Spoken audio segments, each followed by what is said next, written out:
বিএনপির ভারপ্রাপ্ত চেয়ারম্যান জনাব তারেক রহমান আজকে বিজয়ের মাসে বিএনপির দেশ গড়ার পরিকল্পনা শীর্ষক অনুষ্ঠানে যে বক্তব্যটি দিয়েছেন, সেই বক্তব্য বাংলাদেশের রাজনীতির জন্য একটি নতুন ডাইমেনশন হিসাবেই দেখছেন বিশ্লেষকরা।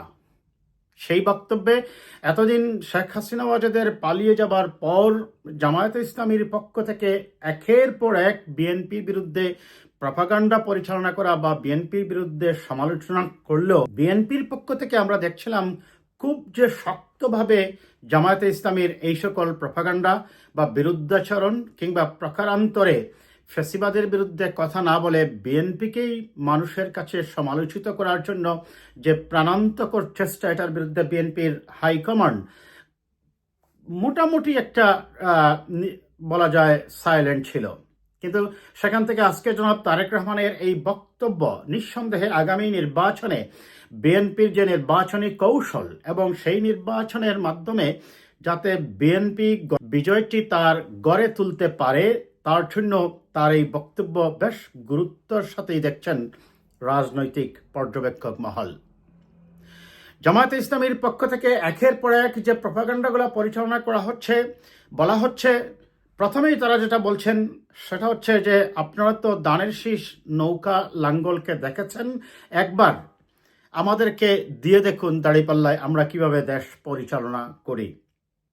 সেই জামায়াতে ইসলামীকেই ইঙ্গিত করে মূলত জনাব তারেক রহমান বলছিলেন যে ৭১ সালেই তাদের দেখা হয়ে গেছে তাদের চরিত্র সম্পর্কে। তারা মানুষের চাওয়া পাওয়া এবং গণতান্ত্রিক অধিকার এবং সার্বভৌমত্ব স্বাধিকারের বিরুদ্ধে অবস্থান নিয়েছে, পাকিস্তানের পক্ষ অবলম্বন করেছে।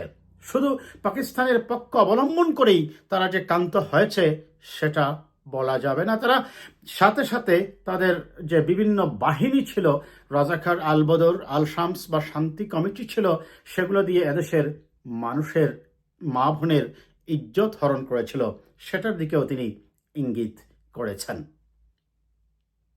তিনি আরও তার বক্তব্যে যেটা যোগ করেন যে জামায়াতে ইসলামী যেটা বলছে যে তারা বেহেস্তের টিকিট বিক্রি করেছে। আপনারা জানেন সেই জামায়াতের নেতা ডক্টর শফিকুল ইসলাম মাসুদ সাহেব যেটা বলছিলেন যে আপনারা কয়জন জান্নাতের টিকিট পেয়েছেন, অর্থাৎ যারা জামায়াতে ইসলামী বা দাড়িপাল্লাকে ভোট দেবার মন স্থির করেছে বা ভোট দেবে বলেছে, তাদেরকেই তিনি বলছেন জান্নাতের টিকিট পেয়ে গেছেন।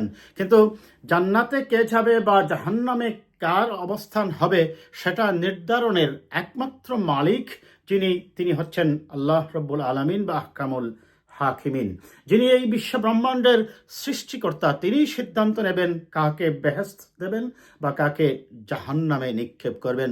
মূলত তার এই কথাটা, একদিকে আপনি যদি একজন ইসলামের ফলোয়ার হন, একজন ইসলাম ধর্মে বিশ্বাসী মানুষ হন, এ ধরনের কথা বলা যে জান্নাতের টিকিট বিক্রি করা, এটি আল্লাহর একত্ববাদের সাথে এক ধরনের শিরক হিসাবেই দেখা হয়। কিন্তু নির্বাচনকে সামনে রেখে তারা বিভিন্নভাবে ধর্মকে সামনে নিয়ে এসেছেন। তার মূল কারণটাই হচ্ছে বাংলাদেশে এখনো গ্রাম বাংলায় দরিদ্র মানুষগুলাকে ধর্মীয় বিষয় নিয়ে, তার অনুভূতি নিয়ে কথা বললে তাদেরকে খুব সহজেই এক প্রকার করায়ত্ত করা যায়। বিধায় হয়তোবা তারা সেই অপকৌশলটি নিয়েছিলেন। কিন্তু এতদিন পর্যন্ত বিএনপির হাইকমান্ডকে আমরা এই ব্যাপারে খুব শক্তভাবে কথা না বললেও আজকে সরাসরি বিএনপির হাইকমান্ড এই কথা বলার মাধ্যমে মূলত তাদের অপপ্রচারের বিরুদ্ধে বিএনপির সর্বস্তরের নেতাকর্মীদের সত্যটা প্রকাশেরই এক ধরনের নির্দেশনা দিলেন বলে মনে করছেন পর্যবেক্ষক মহল। তিনি আরও যেটা বলেছেন যে স্বৈরাচার যেভাবে বিএনপির বিরুদ্ধে একের পর এক প্রপাগান্ডা চালাতো, তারাও ঠিক ৫ আগস্টের পর থেকে পরিকল্পিতভাবে বিএনপিকে একটি চাঁদাবাজ রাজনৈতিক দল কিংবা বিএনপির হাতে যে দেশ নিরাপদ নয় সেটি তারা বলার চেষ্টা করছেন। বিএনপির প্রতিষ্ঠাতা মরহুম জিয়াউর রহমান ছিলেন এদেশের স্বাধীনতার ঘোষক এবং স্বাধীন বাংলাদেশের ৫৩ বছরের ইতিহাসের সবচেয়ে নিরপেক্ষ এবং সবচেয়ে সৎ একজন মানুষ ছিলেন এই বিএনপির প্রতিষ্ঠাতা জিয়াউর রহমান বলেই এদেশের রাজনীতিবিদরা সহ সর্বস্তরের মানুষ মনে করেন। তিনি সেদিকেও ইঙ্গিত করেছেন এবং তিনি দেশবাসীকে এই ষড়যন্ত্রের বিরুদ্ধে রুখে দাঁড়ানোর জন্য আহ্বান জানিয়েছেন। তিনি আরেকটি বাস্তবসম্মত কথা তার বক্তব্যে বলেছেন যে আমরা এই বাংলাদেশকে কানাডা, অস্ট্রেলিয়া, সিঙ্গাপুর বা যুক্তরাজ্য, যুক্তরাষ্ট্র বানাতে পারবো না। আমরা যেটা করব, আমাদের নিজস্ব যে সক্রিয়তা এবং আমাদের যে জাতীয়তাবাদী চেতনা এবং যে দেশপ্রেম, সেই দেশপ্রেম নিয়েই আমরা একটি সুখী সমৃদ্ধ বাংলাদেশ গঠন করার চেষ্টা করব। আমাদের মতো করে আমাদের ধর্মীয় মূল্যবোধকে সমুন্নত রেখে এবং রাজনৈতিক এবং সাংস্কৃতিক পরিমণ্ডলে আমাদের ধর্মীয় মূল্যবোধে যেটা আমাদেরকে পারমিট করে সেটার সাপেক্ষেই আমরা একটি দুর্নীতিমুক্ত, রাহুগ্রাস মুক্ত এবং বিদেশি আধিপত্যবাদ মুক্ত একটি সক্রিয় বাংলাদেশ গঠন করার চেষ্টা করব। তিনি তার বক্তব্যে সেটাও বলেছেন। দুটি কাজকে তিনি সবচেয়ে বেশি গুরুত্ব দিয়েছেন। এক, করাপশন বা দুর্নীতি, আরেকটি হচ্ছে আইন শৃঙ্খলার প্রতি তিনি গুরুত্ব দিয়েছেন।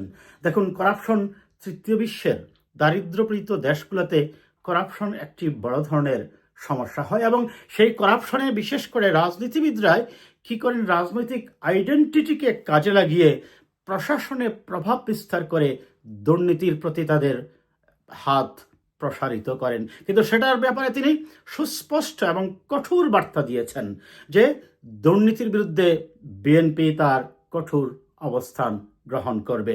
এবং তিনি বলেছেন আইন শৃঙ্খলা, বিগত ফ্যাসিবাদী সরকার পালিয়ে যাবার পর 5 আগস্ট থেকে এখন পর্যন্ত মানুষের কাছে সবচেয়ে বেশি যেটা কনসার্ন হয়ে দাঁড়িয়েছে সেটা হচ্ছে আইন শৃঙ্খলা পরিস্থিতির অবনতি, এবং যেটাকে অনেকেই মব জাস্টিস বলতেন।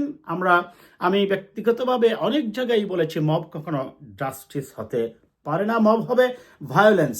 সেই মব ভায়োলেন্সকে রোধ করতে সরকারের আরও কঠোর পদক্ষেপ নেওয়ার প্রয়োজন বলেও তিনি মনে করেন। এবং তার এই বক্তব্যটা এমন সময় আসছে যখন আমরা দেখছি আজকে নির্বাচন কমিশন প্রধান উপদেষ্টার সাথে সাক্ষাৎ করে তারা নির্বাচনের সম্ভাব্য ডেট সম্পর্কে জানিয়েছেন এবং তারা নির্বাচনের তফসিল ঘোষণার জন্য প্রস্তুত বলে জানিয়েছেন। এবং খুব সম্ভবত 11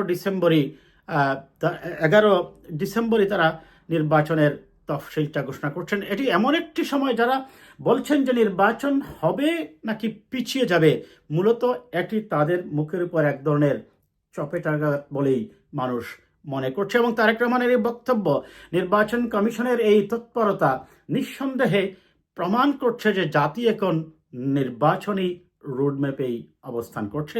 পাশাপাশি আজকের এই অনুষ্ঠানে মির্জা ফখরুল ইসলাম আলমগীর সাহেব এই একই অনুষ্ঠানে একটা সুন্দর কথা বলেছেন। তিনি বলছেন যে 71-এর যে যুদ্ধ, সেই যুদ্ধ করে এই জাতি স্বাধীনতা অর্জন করেছে ধর্মের বিভাজনের ভিত্তিতে নয়।